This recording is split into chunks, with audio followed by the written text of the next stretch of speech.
നമസ്കാരം സുഹൃത്തുക്കളെ, പുതിയ SSCRTയുടെ വേൾഡ് ഹിസ്റ്ററിയുടെ രണ്ടാമത്തെ ക്ലാസ്സിലേക്ക് എല്ലാ കൂട്ടുകാർക്കും സ്വാഗതം. പുതിയ SSCRT ആണ്, വേൾഡ് ഹിസ്റ്ററി ആണ്. അപ്പം ഇന്നലെ ചെറിയൊരു മിസ്റ്റേക്ക് വന്നു. വേൾഡ് ഹിസ്റ്ററി എന്നുള്ളത് വേൾഡ് ജോഗ്രഫി എന്നുള്ളത് പറഞ്ഞു പോയി. പക്ഷേ ടോപ്പിക്ക് വേൾഡ് ഹിസ്റ്ററി തന്നെയാണ് തന്നിട്ടുണ്ടായിരുന്നത് കേട്ടോ. അപ്പോൾ അതൊന്ന് ക്ഷമിക്കുക, എൻ്റെ കുട്ടികളല്ലേ, ക്ഷമിക്കുക എന്നുള്ളൊരു വിശ്വാസമുണ്ട്. പിന്നെ നമ്മൾ അപ്ലോഡ് ചെയ്തതല്ലേ, അതുകൊണ്ട് പിന്നെ അതൊന്ന് മാറ്റുക എന്ന് പറയുമ്പോൾ വീണ്ടും അതിനെ വീഡിയോ പിൻവലിച്ച് വീണ്ടും ഇതാക്കുമ്പോൾ അതൊരു കുറേ സമയം എടുക്കും. അപ്പം ആയിക്കോട്ടെ എന്ന് പറഞ്ഞിട്ടാണ്. അപ്പം ഇന്നത്തെ ദിവസം തന്നെ എല്ലാ ചെയ്തതും എന്താണ് ഒക്കെ നെഗറ്റീവായിട്ടാണ് കാര്യങ്ങൾ ചെയ്തിരിക്കുന്നത് കേട്ടോ. ആ ഒരു കാര്യം മാത്രമല്ല, പല കാര്യങ്ങളും അങ്ങനെ ഓരോരോ ദിവസം ഓരോരോ ഇത് അല്ലേ. ഓക്കെ, ക്ലാസ്സിലേക്ക് പോവാം. നമ്മൾ എന്ത് ചെയ്തു? ഫസ്റ്റ് ക്ലാസ് കാണാത്തവർ തീർച്ചയായിട്ടും കൂട്ടുകാർ കാണണം കേട്ടോ. നോക്കാം. ഫ്രാൻസിലെ ഭരണാധികാരികൾ ജനങ്ങൾക്ക് അപ്രിയരായി തീരാനുള്ള കാരണങ്ങൾ വിശദമാക്കുക എന്നാണ് പറഞ്ഞിരിക്കുന്നത്. ഫ്രാൻസിലെ ഭരണാധികാരികൾ ജനങ്ങൾക്ക് ഇഷ്ടമില്ലാതായി അല്ലേ. ഫ്രാൻസിലെ ഭരണാധികാരികളെ എന്തായിരിക്കാം കാരണം? നല്ലവരായതുകൊണ്ടായിരിക്കാം അല്ലേ. പതിറ്റാണ്ടുകളായി ഫ്രാൻസ് ഭരിച്ചിരുന്ന ബൂർബൺ രാജവംശം ഏത്? പ്രീവിയസ് ക്വസ്റ്റ്യൻ ആണ് കേട്ടോ. ഫ്രാൻസ് ഭരിച്ചിരുന്ന രാജവംശം ഏതെന്ന് പ്രീവിയസ് ചോദിച്ചിട്ടുണ്ട്. ബൂർബൺ ആണ്. ഈ രാജവംശത്തിലെ ഭരണാധികാരികളെല്ലാം പൊതുവെ സ്വേച്ഛാധിപതികളായിരുന്നു. രാജാധികാരം ദൈവദത്തമാണ് എന്നായിരുന്നു അവർ വിശ്വസിച്ചിരുന്നത്. എസ്റ്റേറ്റ് ജനറൽ എന്ന പേരിൽ ഒരു പാർലമെന്റ് ഉണ്ടായിരുന്നുവെങ്കിലും ദീർഘകാലമായി അത് വിളിച്ചു ചേർക്കാതെയാണ് ഭരണം നടത്തിയിരുന്നത്. ഇതൊരു പ്രീവിയസ് ചോദ്യമാണ്. അപ്പൊ ഇതൊരു പ്രീവിയസ് കാരണം ഫ്രാൻസില് ഏത് രാജവംശം ചോദിച്ചിട്ടുണ്ട്? ബൂർബൺ രാജവംശം 1.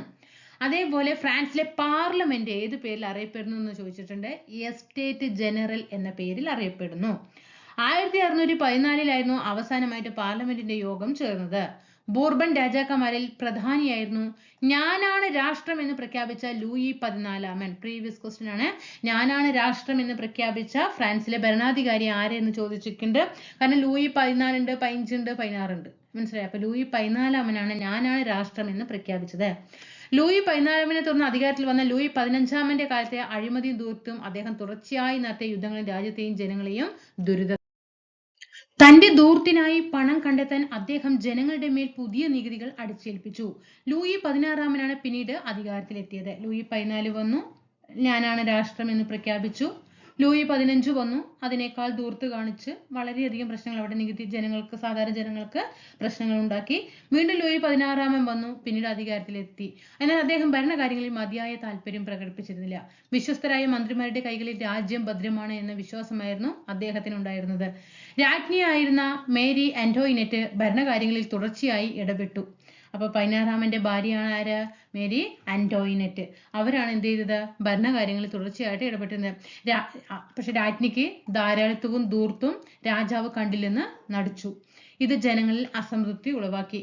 ഫ്രാൻസിൽ നിലനിന്നിരുന്ന സ്വേച്ഛാധിപത്യ രാഷ്ട്രീയ വ്യവസ്ഥയ്ക്കെതിരായി ജനമുന്നേറ്റം ഉയരുകയും അങ്ങനെ ഭരണാധികാരികൾ ജനങ്ങൾക്ക് അപ്രിയരായി തീരുകയും ചെയ്തു. അപ്പൊ ഇങ്ങനെയൊക്കെ ചെയ്തു കഴിഞ്ഞാൽ ജനങ്ങൾക്ക് ഇഷ്ടാവോ? ഇഷ്ടാവില്ല. ഇനി ദൈവദത്താധികാര സിദ്ധാന്തം എന്നതുകൊണ്ട് അർത്ഥമാക്കുന്നത് എന്താണ്? ദൈവദത്താധികാര സിദ്ധാന്തം അനുസരിച്ച് രാജാവ് ദൈവത്തിന്റെ പ്രതിനിധിയാണ്. രാജാക്കന്മാർക്ക് അവരുടെ അധികാരം ദൈവത്തിൽ നിന്ന് ലഭിച്ചതാണ്. അതിനാൽ അവർ ജനങ്ങളോടല്ല ദൈവത്തോടാണ് കടപ്പെട്ടിരിക്കുന്നത്. സ്വേച്ഛാധിപത്യ ഭരണത്തെ പിന്തുണയ്ക്കുന്നവർ ഈ സിദ്ധാന്തത്തിൽ വിശ്വസിച്ചു. സാധാരണ ജനങ്ങൾ വിശ്വസിക്കോ? ഇല്ല. കാരണം രാജാവിന്റെ അധികാരം കൊടുത്തത് ആരാണ്? ദൈവമാണ് എന്നാണ്. ജനങ്ങളല്ല എന്നാണ് പറയുന്നത്. മനസ്സിലായോ? അപ്പൊ അതുകൊണ്ടാണ് അത് ദൈവദത്ത അധികാര സിദ്ധാന്തം എന്ന് പറയുന്നത്. ഇനി ഫ്രാൻസിലെ പ്രഭുക്കൾ സാധാരണക്കാരായ ജനങ്ങളെ ചൂഷണം ചെയ്ത വിവിധ രീതികൾ വെരി ഇമ്പോർട്ടന്റ് ആണ്. അടുത്ത എന്തായാലും എക്സാമുകളിൽ ഇത് ചോദിച്ചിട്ട് ഇത് എന്താണ് എന്ന് ചോദിക്കും കേട്ടോ. അപ്പൊ ഫ്രാൻസിലെ പ്രഭുക്കൾ ജനങ്ങളെ ചൂഷണം ചെയ്ത രീതികളാണ്: 1 കോവി, 2 ബെനാലിറ്റി, 3 ബൻവിൻ, 4 പിയേഷ്, 5 ടെറാഷ്. എന്താ കോവി? ഒരു വർഷത്തിൽ 3-4 ദിവസം സാധാരണക്കാരെ കൊണ്ട് പ്രതിഫലം നൽകാതെ ജോലി ചെയ്യിപ്പിക്കുന്നതിനുള്ള അവകാശമാണ് കോവി. ഒരു വർഷത്തിൽ 3-4 ദിവസം എന്ത് ചെയ്യും? സാധാരണക്കാരെ കൊണ്ട് അവർക്കൊന്നും കൊടുക്കാതെ അവരെ പണിയെടുപ്പിക്കും. അതാണ് കോവി. ഇനി ബെനാലിറ്റി എന്താ? വീഞ്ഞ് നിർമ്മാണത്തിലെ കുത്തക വഴി ലഭിക്കുന്ന അധിക നികുതിയും മുന്തിരിച്ചാർ, റൊട്ടി തുടങ്ങിയവയുടെ നിർമ്മാണത്തിനായി ജന്മിയുടെ ഉടമസ്ഥതയിലുള്ള സൗകര്യങ്ങൾ നിർബന്ധമായും ഉപയോഗിക്കേണ്ടി വരുന്നതിന്റെ വാടകയും ഇതിൽ ഉൾപ്പെടുന്നു. എന്താ ബെനാലിറ്റി പറഞ്ഞാൽ? വീഞ്ഞ് നിർമ്മാണം ഉണ്ടാവും അല്ലെ, അതിന്റെ ആ കുത്തക വഴി ലഭിക്കുന്ന ഒരുപാട് ടാക്സ് ഇവർക്ക് കിട്ടും, നികുതി കിട്ടും.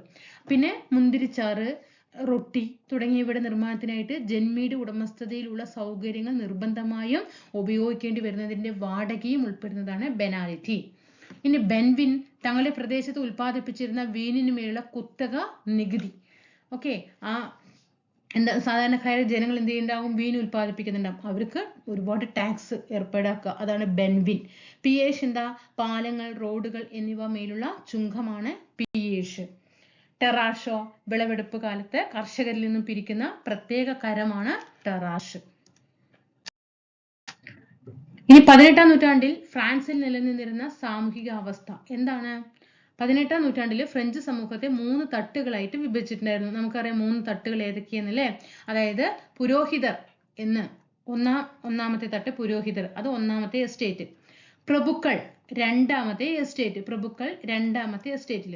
സാധാരണക്കാർ മൂന്നാമത്തെ എസ്റ്റേറ്റ്. അങ്ങനെയാണ് എന്ത് ചെയ്യുന്നത്? ഫ്രഞ്ച് സമൂഹത്തെ 3 തട്ടുകളായിട്ട് തരംതിരിച്ചത്. അപ്പൊ ഒന്നാമത്തെ ഏതാണ്? പുരോഹിതർ. പുരോഹിതർ പറയുമ്പോൾ വലിയ വലിയ ആയിരിക്കില്ലേ പുരോഹിതർ. രണ്ടാമത്തെ ആരാ? പ്രഭുക്കളാണ്. പുരോഹിതര്, രണ്ടാമത് പ്രഭുക്കൾ. മൂന്നാരാ? സാധാരണ ജനങ്ങൾ അല്ലെ? സാധാരണ ജനങ്ങൾ. ഇനി നോക്കിക്കേ, വളരെ പ്രബലവും സമ്പന്നവുമായിരുന്ന ഫ്രാൻസിലെ കത്തോലിക്ക സഭ ഭൂസ്വത്തിന്റെ വലിയൊരു ഭാഗവും സഭയുടെ ഉടമസ്ഥതയിലായിരുന്നു.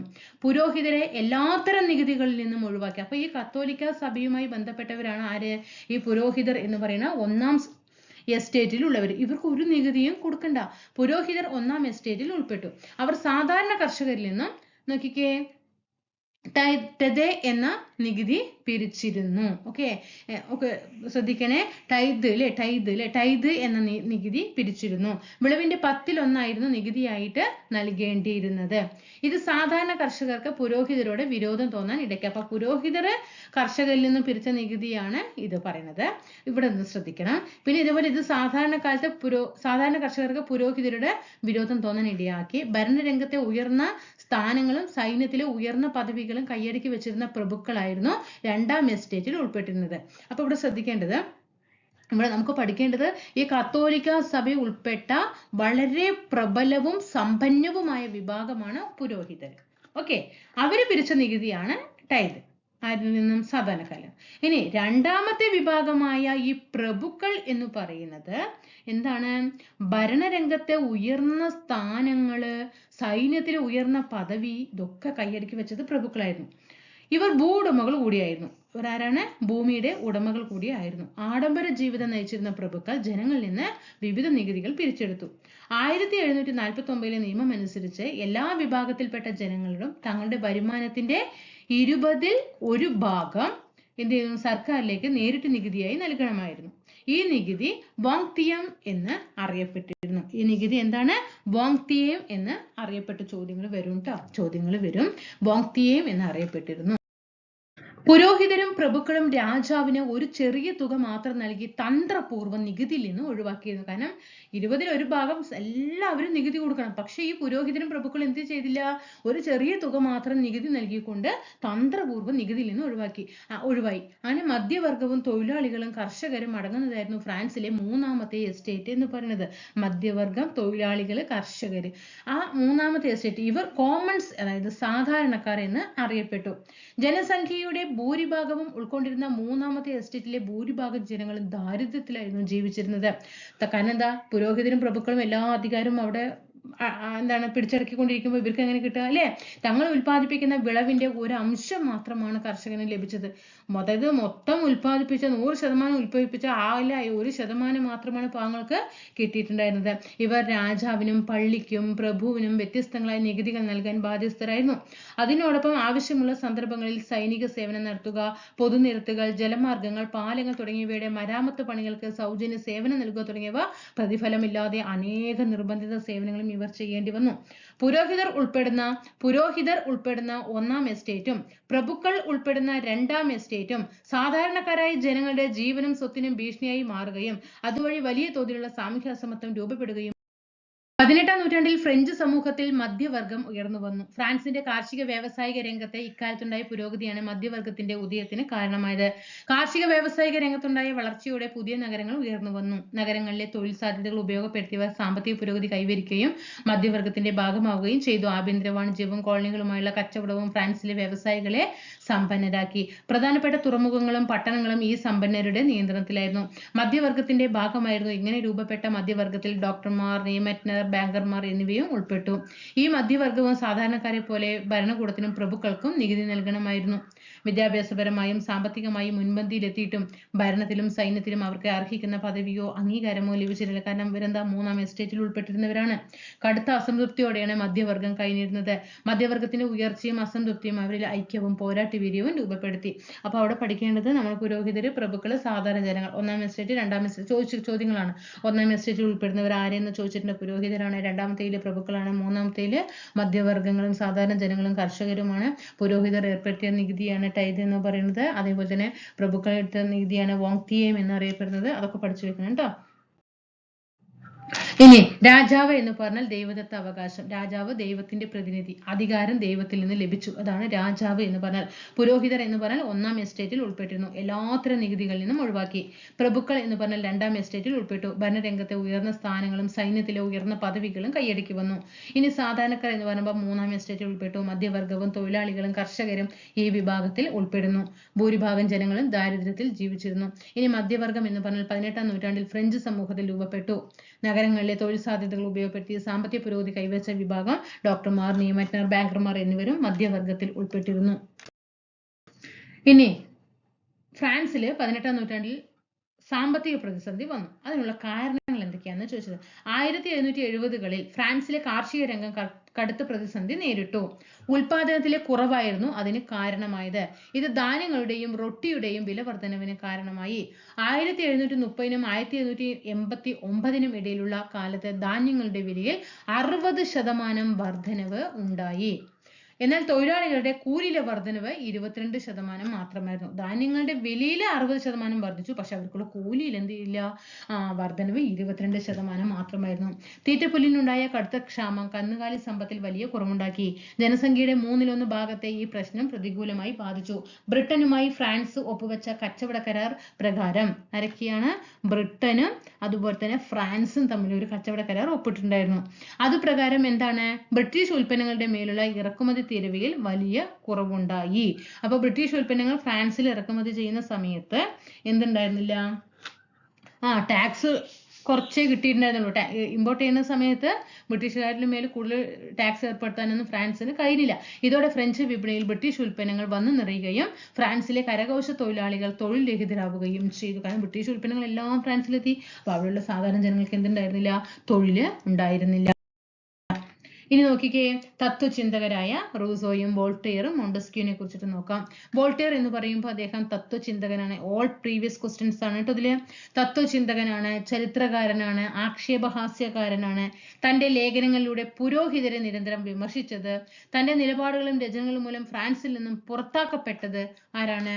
വോൾട്ടയർ ആണ് കേട്ടോ. തത്വചിന്തകനാണ്, ചരിത്രകാരനാണ്, ആക്ഷേപഹാസ്യകാരനാണ്. തന്റെ ലേഖനങ്ങളിലൂടെ പുരോഹിതരെ നിരന്തരം വിമർശിച്ചതും തന്റെ നിലപാടുകളിലെ രചനകൾ മൂലം ഫ്രാൻസിൽ നിന്നും പുറത്താക്കപ്പെട്ടതും വോൾട്ടയർ ആണ്. ഇനി റൂസോയോ വിദ്യാഭ്യാസ ചിന്തകനാണ്. ഇവിടെ തത്വചിന്തകനാണെങ്കിൽ ഇദ്ദേഹം വിദ്യാഭ്യാസ ചിന്തകനാണ്, രാഷ്ട്രമീമാംസകനാണ്.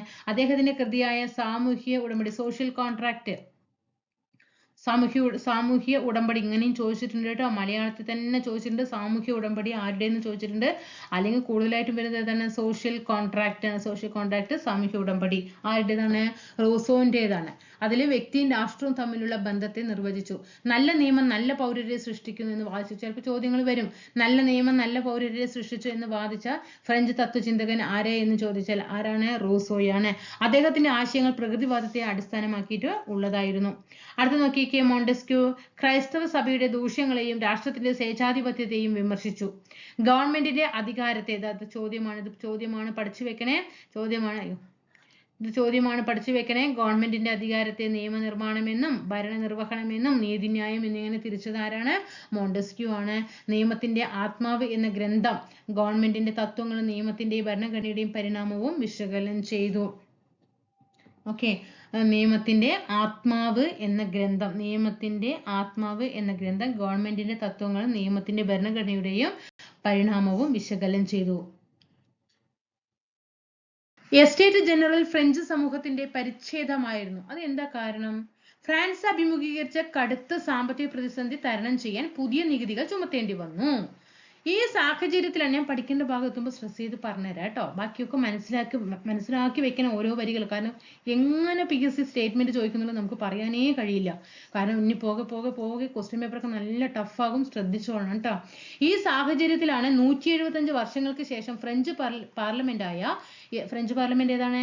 എസ്റ്റേറ്റ് ജനറൽ ആണ് വിളിച്ചു ചേർക്കാൻ തീരുമാനിച്ചു. നമ്മൾ നേരത്തെ പറഞ്ഞില്ലേ അതായത് എപ്പോഴും ഈ പാർലമെന്റ് വിളിച്ചു ചേർക്കാറില്ല എന്ന് പറഞ്ഞില്ലേ. എന്നാൽ 175 വർഷങ്ങൾക്ക് ശേഷം ഈ എസ്റ്റേറ്റ് ജനറൽ എന്ന പാർലമെന്റ് വിളിച്ചു ചേർക്കുകയും തർക്കങ്ങൾ ഉടലെടുത്തതിന്റെ ഫലമായി ഫ്രഞ്ച് സമൂഹത്തെ പോലെ എസ്റ്റേറ്റ് ജനറലും 3ആയിട്ട് വിഭജിക്കപ്പെട്ടു. ഫ്രഞ്ച് ജനസംഖ്യയുടെ ചെറിയൊരു ശതമാനം മാത്രമായിരുന്ന പുരോഹിതർക്ക് പ്രതിനിധി സഭയിൽ 285 അംഗങ്ങളാണ് ഉണ്ടായിരുന്നത്. അപ്പൊ പുരോഹിതര് നമ്മൾ നേരത്തെ പറഞ്ഞു സാധാരണ ജനങ്ങളാണ് കൂടുതൽ എന്ന് പറഞ്ഞത് അല്ലെ. പുരോഹിതർ എന്ന് പറയുമ്പോൾ 285 അംഗങ്ങളും. ഫ്രഞ്ച് ജനസംഖ്യയിൽ ഏകദേശം 1,40,000 മാത്രമായിരുന്ന പ്രഭുക്കൾക്ക് പ്രതിനിധി സഭയിൽ 308 അംഗങ്ങൾ മാത്രമാണ് ഉണ്ടായിരുന്നത്. പ്രഭുക്കൾക്ക് കേട്ടോ, പ്രഭുക്കൾക്ക് എത്രയാണ്? 308 അംഗങ്ങളാണ് ഉണ്ടായിരുന്നത്. ഭൂരിപക്ഷം വരുന്ന സാധാരണക്കാരായ ജനങ്ങൾക്ക് പ്രതിനിധി സഭയിൽ സാധാരണ ജനങ്ങൾക്ക് എത്രയാണ്? സാധാരണ ജനങ്ങൾക്കൊക്കെ 621 അംഗങ്ങൾ ഉണ്ടായിരുന്നത്. 1ഉം 2ഉം എസ്റ്റേറ്റുകളിലെ അംഗത്വം പരമ്പരാഗതവും 3ആം എസ്റ്റേറ്റിലെ അംഗങ്ങൾ തെരഞ്ഞെടുക്കപ്പെട്ടവരുമായിരുന്നു. 1ഉം 2ഉം എസ്റ്റേറ്റുകൾ ഒത്തുചേർന്നാൽ ഭൂരിപക്ഷം ഉറപ്പാക്കി അവർക്ക് ഭരണകൂടത്തെ നിയന്ത്രിക്കാം എന്ന കാരണത്താൽ ഒരു സഭയ്ക്ക് ഒരു വോട്ട് എന്ന രീതിയെ ഇരു കൂട്ടരും പിന്തുണച്ചു. 3ആം എസ്റ്റേറ്റിലെ എല്ലാ പുതിയ പ്രതിനിധികളും തങ്ങൾ പ്രതിനിധീകരിക്കുന്ന വിഭാഗങ്ങളുടെ ആവലാതികളും ആവശ്യങ്ങളുമായി എത്തിച്ചേർന്നവരായിരുന്നു. എന്നാൽ രാജാവായ ലൂയി 16 ഈ പ്രശ്നങ്ങൾ പരിഹരിക്കുന്നതിനുള്ള യാതൊരു മുന്നൊരുക്കങ്ങളും നടത്തിയിരുന്നില്ല. ഇത്തരത്തിൽ എസ്റ്റേറ്റ് ജനറൽ ഫ്രഞ്ച് സമൂഹത്തിന്റെ പരിച്ഛേദമായിട്ട് മാറി. കാരണം എന്താണ്? ഇപ്പൊ ഈ രണ്ടും കൂടി പുരോഹിതരും പ്രഭുക്കരും കൂടി ചേർന്ന് കഴിഞ്ഞാൽ 285 308 കൂടി ചേർന്ന് കഴിഞ്ഞാൽ ഒരുമിച്ച് അവർക്ക് എന്ത് ചെയ്യാൻ പറ്റും? ഭരിക്കാൻ പറ്റും അല്ലെ. വോട്ട് അവർക്ക് തന്നെയായിരിക്കും കൂടുതൽ കിട്ടുക. അപ്പൊ സാധാരണ ജനങ്ങൾ എന്ത് ചെയ്തു? സാധാരണ ജനങ്ങൾ പറയുമ്പോൾ അവർ അധികാരത്തിന് വേണ്ടിയിട്ടല്ല വന്നത്. കാരണം അവരുടെ ആവലാതികളും ആവശ്യങ്ങളുമായിട്ട് എത്തിച്ചേർന്നു. പക്ഷെ ലൂയി 16 അതൊന്നും ശ്രദ്ധിച്ചത് പോലും ചെയ്തില്ല. അതുകൊണ്ട് തന്നെ ആ എസ്റ്റേറ്റ് ജനറൽ എന്ന പാർലമെന്റ് എന്താണ്? അവിടെ ഇല്ലാതായിട്ട് മാറുകയാണ് ചെയ്യുന്നത് കേട്ടോ. ഇനി ഫ്രാൻസിലെ ദേശീയ സഭ നിയമനിർമ്മാണം വഴി നടപ്പിലാക്കിയ പരിഷ്കാരങ്ങൾ എന്തെല്ലാം? വെരി ഇമ്പോർട്ടന്റ് ക്വസ്റ്റ്യൻ ആണ്, പഠിച്ചു വെക്കണം. ഫ്രാൻസിലെ ദേശീയ സഭ നിയമനിർമ്മാണം വഴി നടപ്പിലാക്കിയ പരിഷ്കാരങ്ങൾ: 1. അടിമത്തം നിർത്തലാക്കി. ദേശീയ സഭയാണ്. പ്രഭുക്കളുടെ പ്രത്യേക അധികാരങ്ങൾ എടുത്തു കളഞ്ഞു. ജനങ്ങൾ കത്തോലിക്ക സഭയ്ക്ക് നൽകേണ്ടിയിരുന്ന, അതായത് പുരോഹിതർക്കുണ്ടല്ലോ, അവർക്ക് നൽകേണ്ടിയിരുന്ന കരം നിർത്തലാക്കി. അധികമായി ചുമത്തിയിരുന്ന നികുതികൾ റദ്ദാക്കി. ഫ്രാൻസിലെ ദേശീയ സഭ നിയമം നിർമ്മിച്ചുകൊണ്ട് നടപ്പിലാക്കിയ പരിഷ്കാരങ്ങളാണ്. ഇനി ഫ്രഞ്ച് വിപ്ലവത്തിൽ സ്ത്രീകളുടെ പങ്ക് എന്തൊക്കെയാണ് നോക്കാം. ഭക്ഷ്യക്ഷാമവും ദേശീയ സഭയോട് സഹകരിക്കാത്ത ലൂയി 16 നയങ്ങളും സ്ത്രീകളെ പ്രക്ഷോഭത്തിനിറങ്ങാൻ പ്രേരിപ്പിച്ചു. ആയിരക്കണക്കിന് സ്ത്രീകൾ ചൂൽ ഉൾപ്പെടെയുള്ള നിത്യോപയോഗ സാമഗ്രികളും വാള്, കുന്തം, തോക്ക് എന്നിവയും കൈലേന്തി ബൂർബൺ രാജാക്കന്മാരുടെ വസതിയായ പാരീസിലെ വേഴ്സായ് കൊട്ടാരത്തിലേക്ക് മാർച്ച് ചെയ്തു. അവരോടൊപ്പം വലിയൊരു ജനക്കൂട്ടവും ഉണ്ടായിരുന്നു. രാജാവിനെയും കുടുംബത്തിനെയും അവർ നിർബന്ധപൂർവം പാരീസിലേക്ക് കൊണ്ടുവന്നു. ഗത്യന്തരമില്ലാതെ ദേശീയ സഭയുടെ തീരുമാനങ്ങൾ അംഗീകരിക്കാമെന്ന് ലൂയി 16 ഉറപ്പു കൊടുത്തു.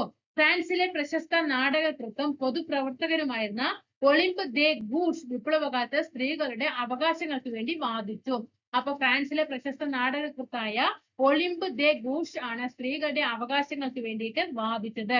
ഒളിമ്പ് ദേ ഗൂഷ്.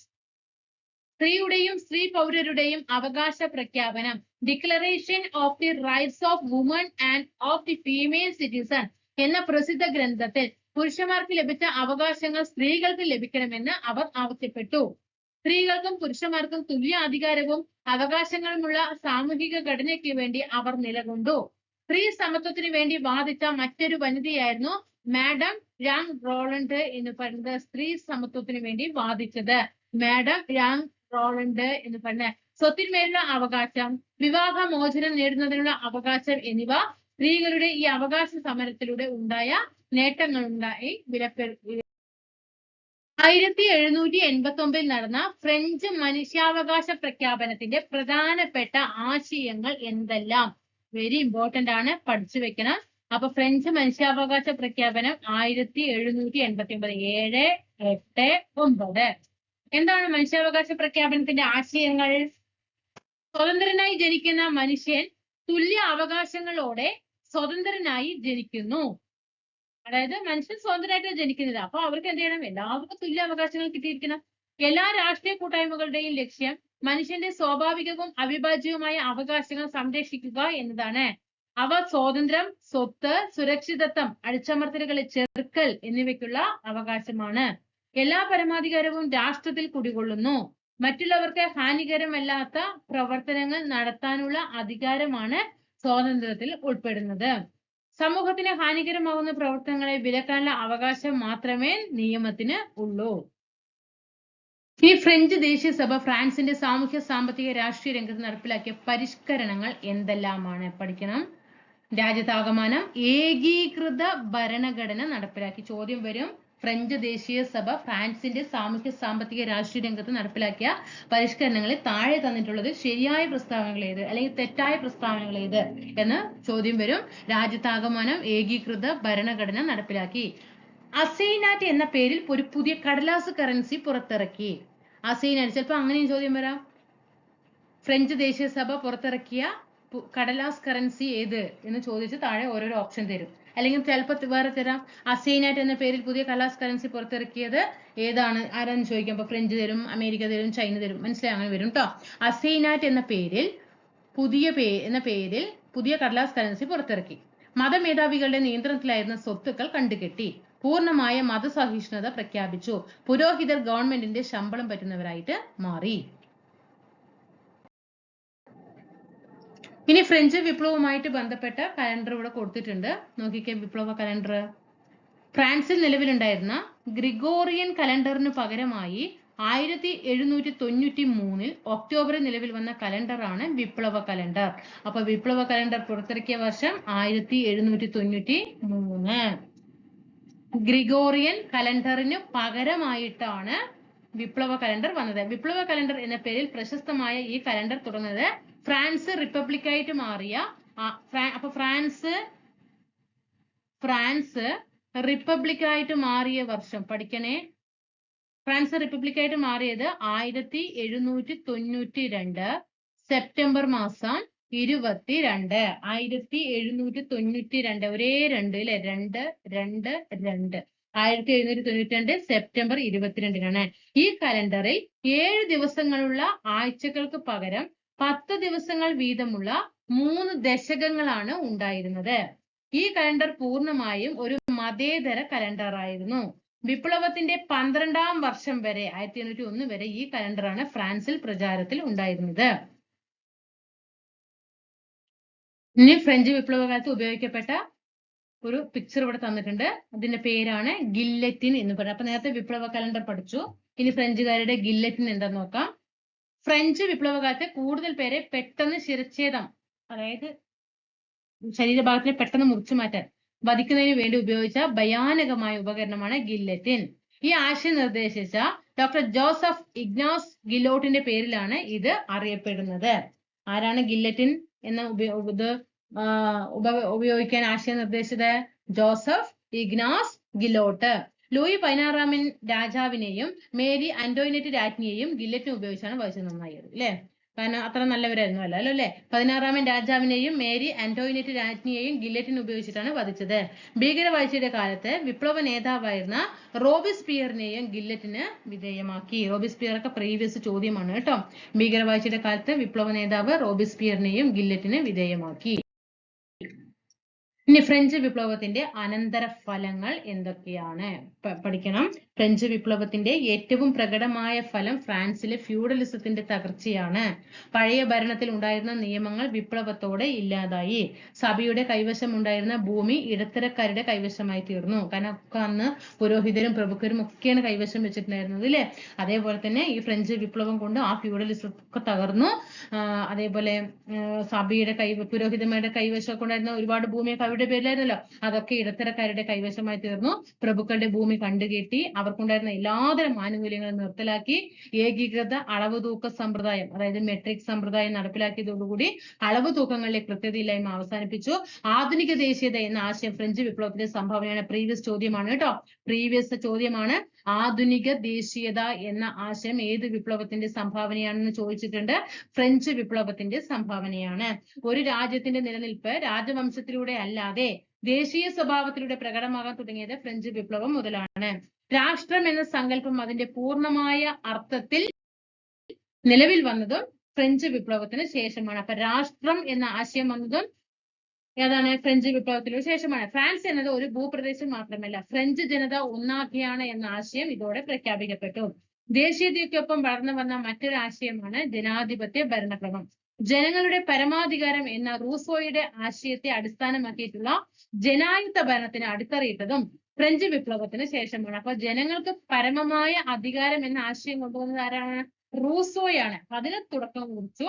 19-20 നൂറ്റാണ്ടുകളിൽ ഏഷ്യയിലെയും ആഫ്രിക്കയിലെയും നടന്ന ദേശീയ സ്വാതന്ത്ര്യത്തിന് വേണ്ടിയുള്ള സമരങ്ങളെയും ഫ്രഞ്ച് വിപ്ലവം സ്വാധീനിച്ചു. അപ്പൊ ഒരുപാട് സംഭാവനകൾ ഫ്രഞ്ച് വിപ്ലവം കൊണ്ട് നേടാനായിട്ടുണ്ട്. ഇനി നോക്കിക്കേ, നെപ്പോളിയൻ ബോണപ്പാർട്ട് ഫ്രാൻസിൽ നടപ്പിലാക്കിയ ഭരണ പരിഷ്കാരങ്ങൾ ഏതെല്ലാം? ഞാൻ ഇവിടെ റൈറ്റ് വെരി ഇമ്പോർട്ടന്റ് എഴുതുമ്പോൾ ആ ഭാഗങ്ങൾക്ക് ഇമ്പോർട്ടന്റ് കൊടുക്കണം. കാരണം ഇതൊക്കെ പ്രീവിയസ് ക്വസ്റ്റ്യൻസ് നിറഞ്ഞാടിയ ക്വസ്റ്റ്യൻസ് ആണ് കേട്ടോ. എന്തൊക്കെയാണ് നെപ്പോളിയൻ ബോണപ്പാർട്ട് ഫ്രാൻസിൽ നടപ്പിലാക്കിയത്? 1 നിയമപരിഷ്കാരങ്ങൾ, 2 കൺകോർഡേറ്റ്, വിദ്യാഭ്യാസ പരിഷ്കാരങ്ങൾ, സാമ്പത്തിക പരിഷ്കാരങ്ങൾ, സൈനിക പരിഷ്കാരങ്ങൾ ഒക്കെ നടപ്പിലാക്കി. അപ്പൊ എന്തൊക്കെയാണ് നിയമപരിഷ്കാരങ്ങൾ നടപ്പിലാക്കിയത്? നെപ്പോളിയന്റെ നിയമസംഹിത ഫ്യൂഡൽ നിയമങ്ങൾ അവസാനിപ്പിക്കുകയും സമത്വവും മതസ്വാതന്ത്ര്യവും അംഗീകരിക്കുകയും ചെയ്തു. നല്ല കാര്യങ്ങൾ ചെയ്തു. ഇനി കൺകോർഡേറ്റ് എന്താ? നെപ്പോളിയനും പോപ്പും തമ്മിലുണ്ടായ കരാറാണ് കൺകോർഡറ്റ്. പോപ്പുമായി ഉണ്ടാക്കിയ കരാർ പ്രകാരം കത്തോലിക്ക സഭയുടെ പ്രവർത്തന സ്വാതന്ത്ര്യം പുനഃസ്ഥാപിച്ചു. മറ്റ് മതവിഭാഗങ്ങളിൽപ്പെട്ടവർക്ക് പ്രവർത്തന സ്വാതന്ത്ര്യം അനുവദിച്ചു. ഇനി എന്താണ്? വിദ്യാഭ്യാസം സാർവത്രികമാക്കുന്നതിനുള്ള നടപടികൾ. കാരണം വിദ്യാഭ്യാസം എല്ലാവർക്കും, അന്ന് പറയുമ്പോൾ വലിയ വലിയ ആൾക്കാർക്ക് മാത്രമാണ്, പക്ഷെ അങ്ങനെ പോരാ, അത് എല്ലാവർക്കും വേണം എന്ന നടപടി കൈക്കൊണ്ടു. ലിസേയ് എന്ന പേരിൽ, ശ്രദ്ധിക്കണേടാ, ലിസേയ് എന്ന പേരിൽ സർക്കാർ നിയന്ത്രണത്തിലുള്ള വിദ്യാലയങ്ങൾ സ്ഥാപിച്ചു. അപ്പൊ ലിസേയ് എന്ന വിദ്യാലയങ്ങൾ സ്ഥാപിച്ചത് ആരാ? നെപ്പോളിയൻ ബോണപ്പാർട്ടാണ്. സർക്കാർ സർവീസിലേക്കും സൈന്യത്തിലേക്കും ആവശ്യമുള്ള വിദ്യാസമ്പന്നരെ സൃഷ്ടിക്കുകയായിരുന്നു ഇതിന്റെ ലക്ഷ്യം. യൂണിവേഴ്സിറ്റി ഓഫ് ഫ്രാൻസ് എന്ന പേരിൽ ഒരു ദേശീയ സർവകലാശാല സമ്പ്രദായം ആരംഭിച്ചതും ഈ സംവിധാനത്തിലൂടെ രാജ്യത്തെ വിദ്യാഭ്യാസ രംഗത്തെ നിയന്ത്രിച്ചതും നെപ്പോളിയൻ ബോണപ്പാർട്ടായിരുന്നു.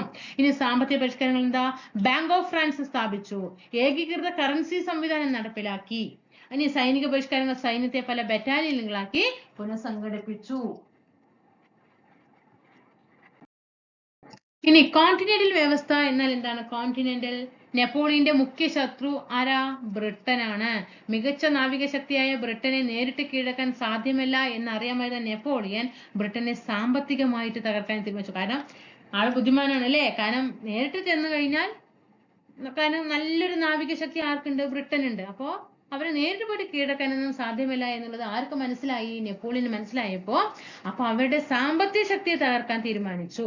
കോണ്ടിനെന്റൽ വ്യവസ്ഥയെ ശ്രദ്ധിക്കണേ, ഇതിനായി ആവിഷ്കരിച്ച പദ്ധതിയാണ്, ബ്രിട്ടന്റെ സാമ്പത്തികമായി തകർക്കാൻ കൊണ്ടുവന്ന പദ്ധതിയാണ് കോണ്ടിനെന്റൽ വ്യവസ്ഥ. ഇത് പ്രകാരം ഫ്രാൻസിന്റെ അധീനതയിലുള്ളതോ ഫ്രാൻസുമായി സൗഹൃദത്തിലുള്ളതോ ആയ രാജ്യങ്ങളെ ബ്രിട്ടനുമായുള്ള വ്യാപാരത്തിൽ നിന്നും വിലക്കി. ഇതിൽ പൂർണ്ണ വിജയം കൈവരിക്കാൻ ആർക്ക് കഴിഞ്ഞു? നെപ്പോളിയന് കഴിഞ്ഞോ? കഴിഞ്ഞില്ല. കാരണം ചിലപ്പോൾ ചില രാജ്യങ്ങളൊന്നും എന്ത് ചെയ്യില്ല, അതിന് അനുകൂലമായിട്ട് നിൽക്കില്ല, അവർ ബ്രിട്ടനുമായിട്ടൊന്ന് സഹകരിച്ച് നിൽക്കും ഇല്ലേ? ഇനി വിയന്ന സമ്മേളനത്തിന്റെ പ്രധാനപ്പെട്ട തീരുമാനങ്ങൾ എന്തൊക്കെയാണ്? യൂറോപ്പിലെ രാജ്യങ്ങളിൽ ഫ്രഞ്ച് വിപ്ലവത്തിന് മുമ്പുള്ള രാജഭരണം പുനഃസ്ഥാപിക്കുക. വിയന്ന സമ്മേളനത്തില് എന്താണ്? ഫ്രഞ്ച് വിപ്ലവത്തിന് മുമ്പ്, ഫ്രഞ്ച് വിപ്ലവത്തിന് ശേഷമാണല്ലോ നല്ല നല്ല കാര്യങ്ങൾ വന്നത്, പക്ഷെ ഫ്രഞ്ച് വിപ്ലവത്തിന് മുമ്പുണ്ടായിട്ടുള്ള രാജഭരണം പുനഃസ്ഥാപിക്കുക. കാരണം ലൂയി 14 15 കൊണ്ടുവന്ന രാജഭരണം ഉണ്ടല്ലോ, അത് തുടരാനാണ് വിയന്ന സമ്മേളനത്തിൽ പറഞ്ഞത്. ഫ്രാൻസിൽ ബൂർബൺ രാജഭരണം പുനഃസ്ഥാപിക്കുക. കണ്ടോരാ? ബ്രിട്ടന്റെ നാവിക മേധാവിത്വവും റഷ്യയുടെ കിഴക്കൻ യൂറോപ്പിലെ ആധിപത്യവും അംഗീകരിക്കുക. മധ്യ യൂറോപ്പിൽ ഓസ്ട്രിയയുടെ മേധാവിത്വം അംഗീകരിക്കുക. കുത്തക ഭരണം കൊണ്ടുവരിക എന്ന ആശയമാണ് വിയന്ന സമ്മേളനത്തിൽ കൊണ്ടുവന്നത്. ഇനി നോക്കിക്കേ, ഇനി നമുക്ക് ഇതിന്റെ ബാലൻസ് ക്ലാസ് മനസ്സിലാവുന്നുണ്ടോ? ഇതിപ്പോ നമ്മൾ ഒരു ലെസൺ ഫുള്ളും ഒറ്റ ക്ലാസ്സിൽ ഇട്ടിട്ടുണ്ട്, അല്ലാണ്ട് പകുതി അല്ല കേട്ടോ. ഓരോ ലെസണും നിങ്ങൾക്ക് ആകെ പഠിക്കാനുള്ളത് 4-5 ലെസണാണ് ആകെ വേൾഡ് ഹിസ്റ്ററിയിൽ നിന്നും പഠിക്കാനുള്ളത്. അപ്പൊ നമ്മൾ എന്ത് ചെയ്തു? 2 ലെസൺ കഴിഞ്ഞു കേട്ടോ. ഇനി ബാക്കിയുള്ള ക്ലാസ് നമുക്ക് 4-5 ക്ലാസ്സോട് കൂടിയിട്ട് വേൾഡ് ഹിസ്റ്ററി കഴിയും കേട്ടോ. പിന്നെ നമുക്ക് ആ ഭാഗം നമുക്ക് SCRT നോക്കേണ്ട ആവശ്യമില്ലല്ലോ, അരിച്ചു പെറുക്കി തരുന്നുണ്ട്, ഒരൊറ്റ പോയിന്റ് വിട്ടിട്ടില്ല. ധൈര്യമായിട്ട് ഈ ക്ലാസ് പഠിച്ചു കഴിഞ്ഞാൽ SCRT വേൾഡ് ഹിസ്റ്ററി എന്ന ഭാഗം ഓക്കെ ആകും. അപ്പൊ സപ്പോർട്ട് മാത്രം വേണം, നിങ്ങളുടെ തീർച്ചയായിട്ടും സപ്പോർട്ട് മതി. 1 രൂപ ക്യാഷ് മുടക്കണ്ട. നിങ്ങൾ സബ്സ്ക്രൈബ് ചെയ്യുക, ഒന്ന് ലൈക്ക് ചെയ്യുക, ഒന്ന് ഷെയർ ചെയ്യുക, ഒന്ന് താഴെ കമന്റ് ചെയ്യുക. ടെലിഗ്രാം ഗ്രൂപ്പിൽ ഒന്ന് ജോയിൻ ആകുക. ഇത്ര മാത്രം ചെയ്താൽ മതി. അപ്പൊ വേൾഡ് ഹിസ്റ്ററി എന്ന ഭാഗം നമുക്ക് പെട്ടെന്ന് കംപ്ലീറ്റ് ആക്കേണ്ടതുണ്ട്. ഇംഗ്ലീഷും മലയാളവും. അപ്പൊ ഞാൻ പറഞ്ഞല്ലോ ഇന്നലെ മൊത്തത്തിട്ട് എന്താ പറയാ ചെയ്യുന്ന മുഴുവൻ റോങ് ആയിട്ടുള്ള കാര്യങ്ങളാണ്. ഓക്കെ, ഒന്ന് ചിലപ്പോൾ അത് മൈൻഡിന്റെ ഒരു ഇതായിരിക്കാം. അപ്പൊ ക്ഷമിക്കുക. ഇന്നലെ വേൾഡ് ജോഗ്രഫി എന്ന് പറഞ്ഞതിനൊക്കെ വീണ്ടും ക്ഷമ ചോദിക്കുന്നു. പിന്നെ നമ്മൾ തിങ്കളാഴ്ച മൊത്തോട്ടിട്ട് നല്ല രീതിയിൽ ക്ലാസ്സുകൾ ശക്തമായിട്ട് വരും. ഒരു ദിവസം പ്രീവിയസ് ക്വസ്റ്റ്യൻ പേപ്പർ വർക്കൗട്ടും SCERTയും, ഒരു ദിവസം എന്താണ് പ്രീവിയസ് ക്വസ്റ്റ്യൻ പേപ്പർ വർക്കൗട്ട്, അതേപോലെ തന്നെ കൂടെ SCERT ടോപ്പിക് വൈസ് ആയിട്ട് SCERT വരും. അതിന്റെ പിറ്റേ ദിവസം English, Malayalam, current affair 3 class കേട്ടോ. തിങ്കളാഴ്ച മൊത്തത്തിൽ ശക്തമായിട്ട് കൂടെ ഉണ്ടാകും. അപ്പൊ താങ്ക് യു.